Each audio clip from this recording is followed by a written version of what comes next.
então possamos estar diante aí ainda de continuidade de movimento corretivo na moeda, e os 118 mil pontos é o nosso alvo esperado para o índice Bovespa.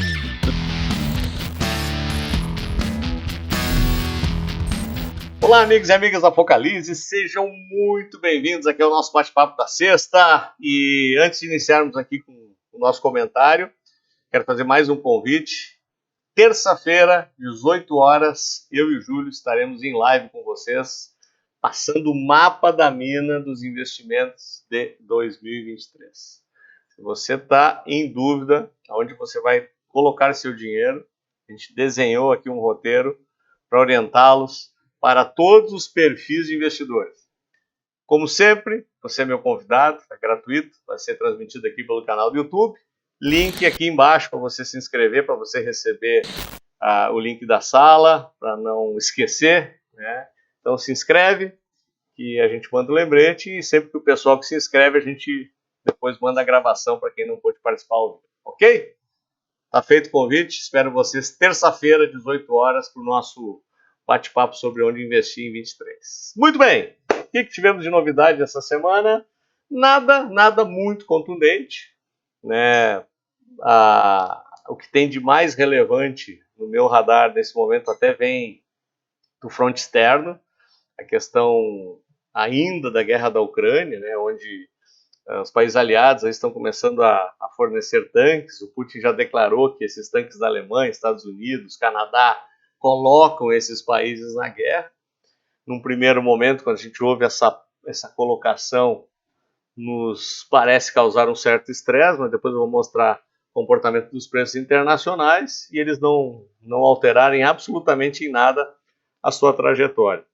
As notícias são bem melhores do que semanas atrás, a abertura da China, o inverno menos rigoroso na Europa acabou diminuindo um pouco a necessidade energética, os primeiros dados preliminares de inflação já dão mostras que ela está cedendo um pouco, já se fala que o ciclo de subida de taxa de juros talvez possa ser um pouco menor, Estados Unidos da mesma forma.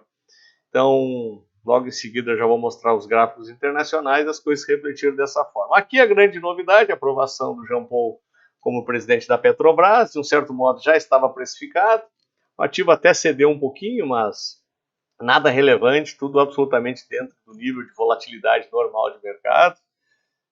Não tivemos grandes novidades nesse front. A concentração agora está muito mais na eleição do Senado, né, que é bastante importante, e está bem acirrada essa disputa. E o candidato até da situação, que é o Peixoto, está com fortes negociações, inclusive de migração de políticos para partidos aliados. Então vamos aguardar, mas por enquanto também parece não ter feito preço isso.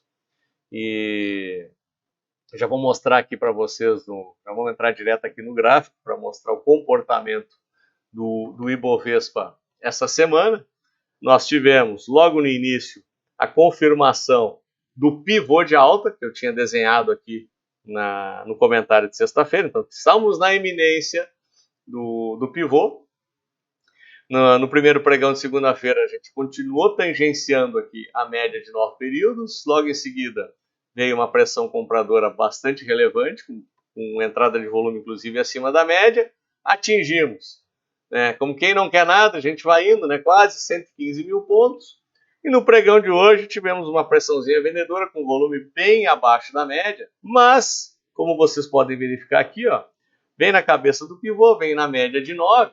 E aqui eu também já vou mostrar o gráfico semanal, que acaba reforçando ainda mais a tese de que estamos diante de um movimento pura e simplesmente de pullback nesse momento, que a média de 9 semanas reforça o cruzamento das médias de 21 e 55, elas agora efetivamente alinharam-se no sentido da tendência de alta. Marcamos nova máxima, não marcamos nova mínima pela quarta semana consecutiva. E quando marcamos aqui no gráfico diário a formação do pivô, primeiro esse pivô aqui, projeta 118. E quando projetamos o pivô da semana passada, bate em 117.900, ou seja, o pivô mais curto e o pivô mais longo, ambos continuam projetando os preços lá na região dos 118 mil pontos. Então, na nossa visão, Muito possivelmente esse recuo é técnico, ele vem talvez testar a média de 21 períodos, como um pullback clássico nesse tipo de movimento, depois retoma alta para atingir o alvo final lá nos 118 mil pontos. E não muito diferente o nosso dólar, né, que estava na iminência de montar o pivô de baixa. Deixa eu botar o dólar de novo aqui, que eu me perdi, só um pouquinho, dólar. Então vamos botar aqui. Nós tínhamos projetado a possibilidade da formação de um pivô de baixa e reparem aonde ele pode bater. Na primeira expansão, R$ 5. Esse alvo me parece bastante provável. Mas hoje, durante a nossa mentoria, o pessoal até me perguntava, mas até onde pode ir? Né? Se projetarmos a expansão alternada de Fibonacci no próximo nível, nós vamos a 4,85. Humberto, você está maluco? Não, na verdade eu simplesmente estou usando o Fibonacci para projetar aonde pode bater esse pivô.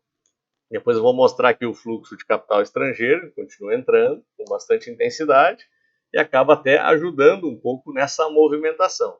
O próprio enfraquecimento do dólar diante por países emergentes também ajuda nessa movimentação descendente. Então, nesse momento, no pregão de hoje, fizemos aqui um repique, não batemos nem na média, muito provavelmente iremos testar esse patamar novamente aqui dos 5,15, pouco mais, até 5,20 num repique um pouco mais intenso, para depois dar continuidade aqui, quem sabe buscar o 5 ou quiçá 4,85. Vamos até deixar registrado isso, que não é de se duvidar que poderíamos chegar lá. E até seguindo um conselho do Neemias, que acaba nos acompanhando aqui semanalmente, nos comentários da semana passada, ele me chamou a atenção em relação ao DI. Ele disse, pô, Momberga, você está usando o DI 24 nesse momento agora, me parece mais interessante nós começar a olhar para o DI 25, que a migração, né, da liquidez foi para o 25. Né? E é verdade, ele tem toda a razão. Eu estava usando o 24 muito mais para tentar uma medida de visão de curto prazo em relação à Selic atual, ou seja, quando eu consigo visualizar que os agentes projetam ainda a taxa DI 24 abaixo dos 13,75, me dá a firme convicção de que possamos baixar os juros ainda em 23. Então, se a inflação mantiver-se nesse nível de controle que ela está hoje, a gente mantiver-se na meta traçada pelo Banco Central, não descartamos a possibilidade de baixar ainda dentro de 23. Então, eu vou olhar os dois. Né? Vamos olhar o 25, bela sugestão do Neemias, muito obrigado. Né? E depois a gente olha o 24 para ter essa percepção. E reparem que não está muito diferente a lógica. Né? Nós continuamos aqui tendo um canal de baixa, chegamos a muito perto dos 12, o DI 25 é lá para janeiro de 25, estamos falando da taxa de juros para daqui a 2 anos. Nesse repique agora, foi até a média, né, bateu nessa LTB curta e pode ser que comece a aliviar um pouquinho já na próxima semana. E o DI 24, então só para mostrar aqui para vocês, para seguir essa lógica, ele lateralizou, né, ele até rompeu um pouquinho a LTB, mas ele está aqui abaixo da média de 21 períodos ó, e 13,50, ou seja, ele mantém-se abaixo dos 13,75. E quem sabe a nossa tese de que seja possível baixar juros ainda dentro de 2023 se confirma.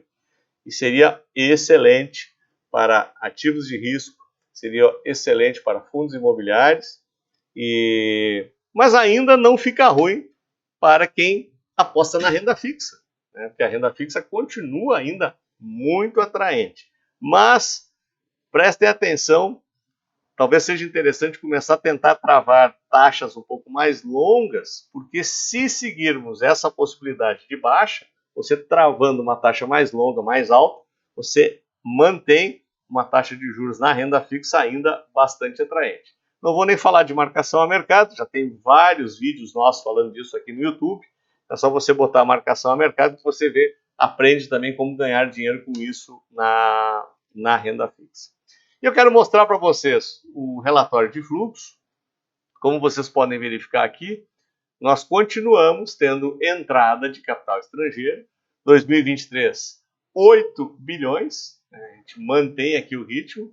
E só me chama a atenção um outro detalhe bem importante que eu vinha observando, a participação dos investidores, né, que são basicamente 4 grandes grupos, que são o varejo, que somos nós como investidores pessoa física, o institucional, o estrangeiro e as financeiras, que são os bancos através de seus fundos. E olha só como o estrangeiro deu uma leve diminuída no percentual, olha como aumentou de pessoa física, de 12 para 15. Então o pessoal da pessoa física começou também a olhar com um pouco mais de carinho para a renda variável novamente. Nós vínhamos uma queda bastante forte, viemos lá de 16 praticamente para 12 e agora voltamos aos patamares dos 15. Então, bem interessante esse dado aqui. O estrangeiro deu uma diminuída proporcional, mas ele permanece ainda bastante forte, entrando dinheiro no Brasil. E o que está acontecendo lá fora? S&P parece não ter se preocupado com os comentários do Putin em relação aos Estados Unidos esteja entrando na guerra. O mercado monta mais um pivô de alta, então mantém aqui a nossa percepção de que vai continuar subindo. Não muda muito a questão do Nasdaq. O Nasdaq aqui com um pivô de alta, inclusive já rompendo o topo prévio. Quando a gente vai para o Eurostock, que está no meio do furacão, na mesma forma, estamos aqui praticamente um mastro de bandeira que, se for rompido, projeta esses preços ainda mais altos. Pode voltar a patamares do início de 2022, há mais de um ano aqui em relação aos preços. E o índice do medo, volatilidade, também marcando mínima nesse momento, inclusive operando abaixo dos 20. Ou seja, pessoal, o que a gente precisa então ficar atentos essa semana? Se essas médias que eu mostrei lá no gráfico segurarem, muito provavelmente estamos diante de um pullback. Da mesma forma, o dólar pode fazer o repique até a média. Ambos já estão com os pivôs iniciados, então é um primeiro sinal. Vocês sabem que pivô de alta e pivô de baixa são padrões muito poderosos dentro da análise gráfica. Então, possamos estar diante aí ainda de continuidade de movimento corretivo na moeda, e os 118 mil pontos é o nosso alvo esperado para o índice Bovespa. Lembrete, então, terça-feira, 18 horas, espero vocês todos aqui comigo e com o Júlio. Vamos passar o mapa da mina dos investimentos para 23 aqui para vocês. E quem estiver ao vivo com a gente, como sempre, tem presente. Então, não perca essa oportunidade de a gente bater um papo, trocar ideia. Você pode perguntar, interagir. E também espero os comentários de vocês aqui embaixo no vídeo, que é sempre interessante essa troca que a gente faz aqui toda semana. Pessoal, um ótimo final de semana para vocês. Curtam o nosso vídeo, inscrevam-se no nosso canal, ative o sininho para ser notificado e vejo vocês no próximo vídeo. Até lá!